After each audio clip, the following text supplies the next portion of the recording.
না হলে আপনার ঠ্যাং ভেঙে দেওয়া হবে, না হলে আপনার জিহ্বা কেটে দেওয়া হবে। আর্মি, পুলিশ, অন্যান্য গোয়েন্দা সংস্থার মধ্যে একটা পার্টি প্রধানকে পিটানো হয়েছে।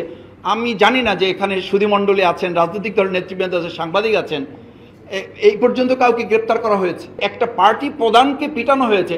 আমি জানি না যে এখানে সুধীমণ্ডলী আছেন, রাজনৈতিক দলের নেতৃবৃন্দ আছেন, সাংবাদিক আছেন, এই পর্যন্ত কাউকে গ্রেপ্তার করা হয়েছে।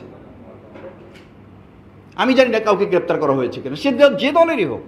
একটা পার্টি প্রধানকে মিডিয়ার সামনে তাকে পিটিয়ে আহত করে, এবং এখন সে চিকিৎসাধীন। এবং আমরা মাঝে মধ্যে শুনি মেমোরি লস করেছে, মাঝে মধ্যে শুনি সে মুমূর্ষু হয়ে যাচ্ছে, বিদেশি চিকিৎসার জন্য প্রয়োজন। সেরকম একটা ইভেন্টে আমরা কাউকে এখন পর্যন্ত গ্রেপ্তার করতে দেখলাম না। সেই নির্বাচন আইনশৃঙ্খলা বাহিনী করবে, আর আমার কোনো একটা কেন্দ্রে প্রবলেম হবে, সেটা সলভ করার জন্য তারা সুইচ টিপে দেবার প্রবলেম সলভ হয়ে যাবে। এই বিশ্বাস নিয়ে যদি আমাকে চলতে হয়, তো আমি এরকম অতি বিশ্বাস নিয়ে চলবো, কিন্তু শেষে এরকম হয়তো একটা বিবৃতি আসবে, কিছু ত্রুটি বিচ্যুত হয়েছে, ক্ষমা সুন্দর দৃষ্টিতে দেখে আমাদেরকে কাঁধে কাঁধ মিলে দেশ এবং জাতি গড়ার কাজে সামনের দিকে এগিয়ে যেতে হবে। দুর্ভাগ্যজনক, দুর্ভাগ্যজনক। এই স্টেটমেন্ট দিয়ে স্টেট চলবে না। স্বাধীন ও নিরপেক্ষ নির্বাচন কমিশন এটা নিশ্চিত করা প্রয়োজন। এটা নিশ্চিত করতে গিয়েই জুলাই সনদের বাস্তবতাটা আমাদের সামনে খুব অনিবার্য একটা প্রসঙ্গ। এখন জুলাই সনদ যেটা প্রকাশিত হয়েছে ইতিমধ্যে, এটা নিয়ে রাজনৈতিক দলের পক্ষ থেকে কিছু সংযোজন বিয়োজনের প্রসঙ্গ তোলা হয়েছে। আমি খুব গুরুত্বের সাথে উপলব্ধি করি যে এই নির্বাচন নিয়ে আমরা যারা কথা বলি, আমার কাছে কোনো কোনো সময় খুব বিস্ময়কর মনে হয় যে আমরা ঠিক এমনভাবে কথা বলছি যেন স্বাভাবিক প্রক্রিয়ার একটা সরকার চলে গেছে এবং স্বাভাবিক একটা নির্বাচনের মধ্যে আমরা পড়েছি। বিষয়টি কিন্তু তা না। আমাদের বিগত 15 বছরে ইনস্টিটিউশনগুলো শেষ করা হয়েছে, রাজনৈতিক দুর্বৃত্তন হয়েছে, আমরা 15 বছর ভোট দিতে যাইনি, ভোট দিতে পারিনি। তার প্রেক্ষিতে একটা সরকারের বিপ্লবের মধ্য দিয়ে, অভ্যুত্থানের মধ্য দিয়ে পরিবর্তন হয়েছে, এবং 3 দিন আমাদের কোনো সরকারও ছিল না। আমরা এখন যে সংবিধানের কথা বলি, আমরা 3 দিন কোন সংবিধানে ছিলাম, এখন কোন সংবিধানে আছি। এই সংবিধান জাতির জন্য অত্যন্ত গুরুত্বপূর্ণ, নির্বাচন খুবই গুরুত্বপূর্ণ। আমরা এই কথা যখন বলি, কেউ কেউ মনে করেন যে জামাত ইসলামী নির্বাচন চায় না, কিন্তু অত্যন্ত মজার ব্যাপার হচ্ছে জামাত ইসলামী একমাত্র দল বলতে হবে যারা 300 আসনের নির্বাচনে প্রার্থী দিয়ে মাঠে কাজ করছে। কিন্তু প্রশ্ন হচ্ছে যে এই জুলাই সনদের কার্যকারিতার প্রশ্নে যখন আমাদের কথা ওঠে, তখন আমরা পরবর্তী সরকারের কথা বলি। পরবর্তী সরকারের কথা একটু আগে আমি নেতৃবৃন্দের কাছে শুনলাম যে কে বলেছে এটা মানব না। বলেছে তো রাজনৈতিক নেতৃবৃন্দের কাছ থেকে, তো আমরা এটা শুনেছি যে আমরা সরকারে গিয়ে এগুলো কোনোটা রাখবো না। শুনেছি তো আমরা, এগুলো রেকর্ড আছে তো। এটা তো কোনো দলের পক্ষ থেকে উইথড্র করা হয়নি যে না, আমাদের এই কথাটা যেটা বলা হয়েছে, আমাদের এই কথাটা যথার্থ নয়, এবং যিনি বলেছেন এটা আমাদের দলের কথা নয়। সুতরাং এই কথাগুলো যদি আমাদের আসে, তাহলে তো এই শঙ্কার কথা থাকবে। সেজন্য আমি মনে করি সরকারের এই প্রসঙ্গে আগে নির্বাচন কমিশনের যে দায় দায়িত্বের প্রশ্ন আসে, সেইগুলো আমাদের সামনে রাখা দরকার। Level playing field. Level playing field বলতে আমরা এখন যেটা বুঝি সেটা হলো, আপনি যদি প্রভাব থাকে, ক্ষমতা থাকে, তাহলে থাকবেন, আর না হলে আপনি থাকবেন না। না হলে আপনি ভোট দিতে যেতে পারবেন না, না হলে আপনার ঠ্যাং ভেঙে দেওয়া হবে, না হলে আপনার জিহ্বা কেটে দেওয়া হবে, না হলে আপনি সুস্থভাবে বাড়ি ফিরতে পারবেন না। This is message. What is the level playing field? Level playing field বলতে আমি কি বোঝাচ্ছি, আমি কি মেসেজ যাচ্ছে?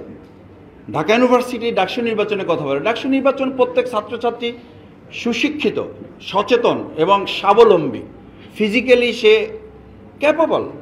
কিন্তু একজন 70 বছরের মানুষ যখন গ্রামে ভোট দিতে যান, শিক্ষার দিক থেকে, সচেতনার দিক থেকে তিনি তো ঠিক একইভাবে ঢাকা ইউনিভার্সিটির কোনো একজন ছাত্র বা ছাত্রীর মতো, শিক্ষার্থীর মতো তিনি তাৎক্ষণিকভাবে একটা প্রেস ডেকে বা একটা প্রেসের কাছে গিয়ে, একটা সোশ্যাল মিডিয়ার কাছে গিয়ে তিনি কি প্রতিবাদ করার মতো সামর্থ্য রাখেন? ঢাকা ইউনিভার্সিটি ডাকসু নির্বাচন করতে গিয়ে আমরা যতটুকু জানার সুযোগ হয়েছে, ঘাম ঝরেছে, শুধু ঘাম ঝরেনি, কোনো কোনো সময় আমাদের কাছে মনে হয়েছে যে আমরা সিটকে পড়ে যাচ্ছি, ইলেকশনটা বন্ধ হয়ে যাচ্ছে। কোনো কোনো সময় এরকম মনে হয়েছে যে রেজাল্ট ডিক্লেয়ার করা যাচ্ছে না। রেজাল্ট ডিক্লেয়ার করার কথা রাত 8টায়, রেজাল্ট ডিক্লেয়ার করার কথা রাত 10টায়। সেই রেজাল্ট ডিক্লেয়ার করতে তো পরের দিন সকাল 10টা বেজেছে। কেন বেজেছে? কেন ইউনিভার্সিটির পার্শ্ববর্তী এলাকায় লোক জড়ো হয়েছে? কেন টোটাল প্রশাসনকে ইনভলভ হয়ে বলতে হয়েছে?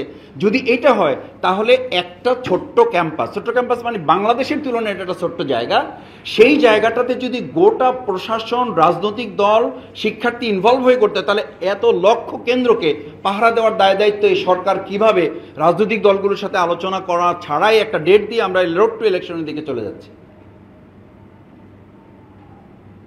কোন আস্থার উপরে ভিত্তি করে? আমি লেভেল প্লেইং ফিল্ডের জায়গায় আমাদের তো প্রতিদিন আমাদের কাছে, আমার মোবাইল অন্তত 50টা মেসেজ আছে, কালকে অমুককে মেরেছে, কালকে সোশ্যাল মিডিয়ায় একটা মত প্রকাশের জন্য তাকে ধরে এলাকায় মারধর করা হয়েছে, তার পরিবারে বাবা মাকে হুমকি দেওয়া হয়েছে, আপনি এই দল ছাড়েন, না হলে এই দল থেকে আপনাকে এখান থেকে এলাকা থেকে বের করে দেওয়া হবে, আপনি ঢাকায় থাকেন এলাকায় আসবেন না, এলাকায় থাকেন এলাকা থেকে চলে যান। এটা তো হচ্ছে এখনকার। এরপর যখন আমরা আরও একটু ইলেকশনের মধ্যে প্রবেশ করব, আমি তো মনে করি তখন লেভেল প্লেইং ফিল্ডের প্রশ্নে আমাদের আরও অনেক ঝুঁকির মুখে পড়তে হবে। সেই জায়গাটা আমি মনে করি যে আমাদের নির্বাচন কমিশন তাদের দায়িত্বের গুরুত্বপূর্ণ অংশ হচ্ছে যে আমি পোস্টার নিয়ে আলোচনা দেখতেছি, পোস্টার লম্বা হবে, বড় হবে, কালার হবে না, তারপরে মাইকিং 5টা হবে 7টা হবে না, এই সমস্ত বিষয়ে আলোচনা খুবই গুরুত্বপূর্ণ। কিন্তু তার চেয়ে গুরুত্বপূর্ণ পলিটিক্যাল পার্টি কালচার, কোনো সিস্টেম, কোনো চেঞ্জ কি আমাদের হয়েছে? আমরা কি কোনো রিফরমেশন আমাদের মধ্যে নিয়ে আসতে পেরেছি? চিন্তার মধ্যে, দর্শনের মধ্যে, ফিলোসফিতে আমাদের কোনো পরিবর্তন এসছে? আমার কাছে তো তা মনে হয় না। আমি এখনো এলাকায়, আমাকে এক জায়গায় নমিনি করা হয়েছে, পটুয়াখালী 2 বাউফল আসন, আমাকে আমার লোকেরা বলে যে মাসুদ ভাই এখনো আসতে হলে আমাদেরকে একটু প্রিপারেশন নিয়ে আসতে হবে। What is the scenario? এলাকায় যেতে হলে যদি আমাদের প্রস্তুতি নিয়ে যেতে হয় এখনই, তাহলে ইলেকশনের দিন কি প্রস্তুতি নিতে হবে আমাদের? ওসি সাহেব বলেন, ডিসি সাহেব বলেন, ওনাদেরকে জানিয়ে যেতে হয় আমাদেরকে যে ভাই আমাদেরকে একটু জানিয়ে আসবেন, কারণ আপনারা কখন আসেন, কখন কোথায় কি হয়, আমাদের একটা টেনশন থাকে। তো এখনই যদি টেনশন ডিসির থাকে, এসপির থাকে, ওসির থাকে, তাহলে লেভেল প্লেইং ফিল্ড বা প্রশাসনের এই কর্তব্যের জায়গাটা আমি মনে করি যে এটা কনসার্ন হওয়া উচিত আমাদের।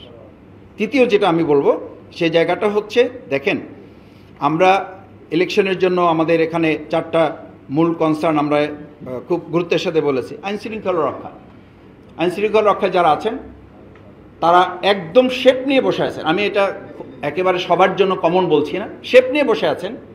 সামনে একটা ক্ষমতায় আসতেছে একটা দল, সেই দলের আনুগত্য পরায়ণ হয়ে কাজ করে তাদের নেক নজরে পড়ার একটা চূড়ান্ত কম্পিটিশন চলতেছে, একটা প্রতিযোগিতা চলতেছে। আমি কিভাবে পরবর্তী যে পার্টি ক্ষমতায় আসতেছে, এটা একটা অ্যানালিসিস আমাদের দেশে আছে আর কি, একটা পারসেপশন আছে, এবং সেই পারসেপশনটা আমরাও তুলে ধরেছি। আমরাও রাজনৈতিক নেতৃবৃন্দের পক্ষ থেকে এরকম একটা কথা বলা হয়, আমরা ক্ষমতায় আসতেছি, আমরা অমুকে প্রধানমন্ত্রী হবে, অমুকে প্রধানমন্ত্রী হবে, অমুকে রাষ্ট্রপতি হবে। আমরা তো ভাগ বাটোয়ারা করে শেষ করে দিয়েছি। এই ভাগ বাটোয়ারা করে শেষ করে দেওয়ার কারণে, প্রশাসনের কাছে মেসেজের কারণে তারা এখন অতিরিক্ত আনুগত্য পরায়ণ হয়ে কোথাও মানে এমন সেবাদাসে পরিণত হয়েছে, এটা খুবই দুর্ভাগ্যজনক, যেটা আওয়ামী লীগের 15 বছর আমরা কোনো ক্ষেত্রে খেয়াল করি নাই। তো সেই জায়গায় আইনশৃঙ্খলা রক্ষাকারী বাহিনী, এই আমাদের সেগুনবাগিচায় যেখানে আর্মি, পুলিশ, অন্যান্য গোয়েন্দা সংস্থার মধ্যে একটা পার্টি প্রধানকে পিটানো হয়েছে। আমি জানি না যে এখানে সুধীমণ্ডলী আছেন, রাজনৈতিক দলের নেতৃবৃন্দ আছেন, সাংবাদিক আছেন, এই পর্যন্ত কাউকে গ্রেপ্তার করা হয়েছে? আমি জানি না কাউকে গ্রেপ্তার করা হয়েছে কিনা। সে যে দলেরই হোক, একটা পার্টি প্রধানকে মিডিয়ার সামনে তাকে পিটিয়ে আহত করে, এবং এখন সে চিকিৎসাধীন, এবং আমরা মাঝে মধ্যে শুনি মেমোরি লস করেছে, মাঝে মধ্যে শুনি সে মুমূর্ষু হয়ে যাচ্ছে, বিদেশি চিকিৎসার জন্য প্রয়োজন। সেরকম একটা ইভেন্টে আমরা কাউকে এখন পর্যন্ত গ্রেপ্তার করতে দেখলাম না। সেই নির্বাচন আইনশৃঙ্খলা বাহিনী করবে, আর আমার কোনো একটা কেন্দ্রে প্রবলেম হবে, সেটা সলভ করার জন্য তারা সুইচ টিপে দেবার প্রবলেম সলভ হয়ে যাবে। এই বিশ্বাস নিয়ে যদি আমাকে চলতে হয়, তো আমি এরকম অতি বিশ্বাস নিয়ে চলবো, কিন্তু শেষে এরকম হয়তো একটা বিবৃতি আসবে, কিছু ত্রুটি বিচ্যুত হয়েছে, ক্ষমা সুন্দর দৃষ্টিতে দেখে আমাদেরকে কাঁধে কাঁধ মিলে দেশ এবং জাতি গড়ার কাজে সামনের দিকে এগিয়ে যেতে হবে। দুর্ভাগ্যজনক।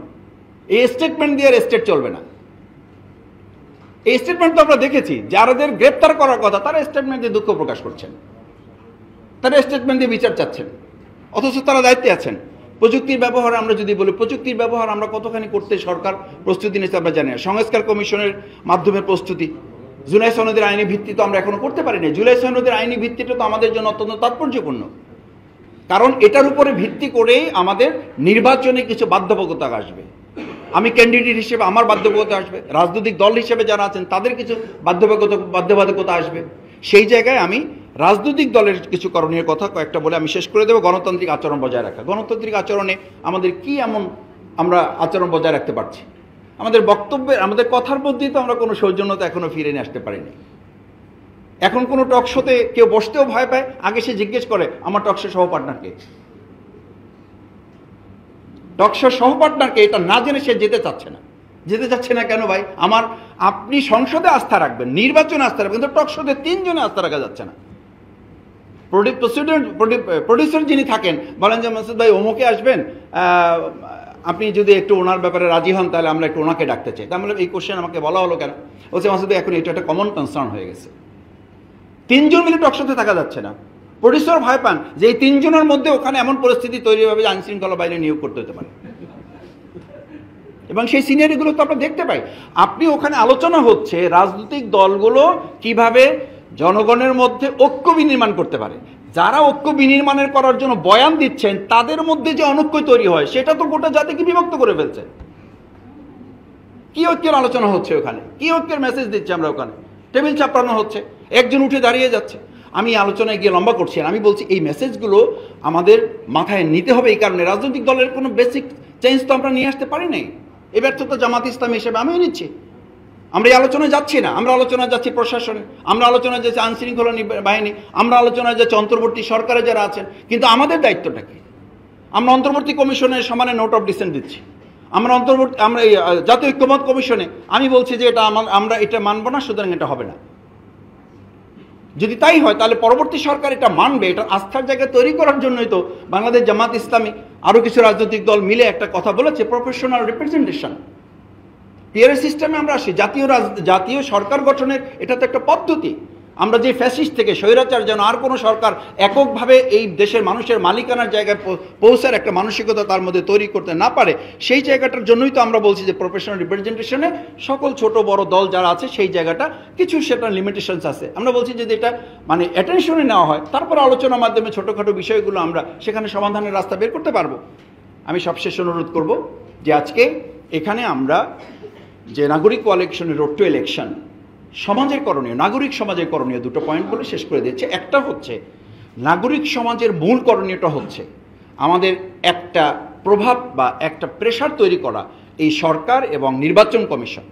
যেই নির্বাচন কমিশন বলবে এই কথা যে আমরা সরকারের প্রভাব মুক্ত হয়ে, তো সরকার প্রভাব মুক্ত হয়ে সরকার সহযোগিতা না করলে আপনি কিভাবে করবেন? ভাইস চ্যান্সেলরের সামনে যখন কোনো একটা রাজনৈতিক দলের ছাত্র সংগঠন টেবিল চাপড়ায়, আমি তো নিশ্চিত থাকতে হবে যে তাহলে প্রিজাইডিং অফিসারের সামনে আমি গিয়ে টেবিল চাপড়িয়ে তার ওখান থেকে ব্যালট বাক্স নিয়ে চলে আসব।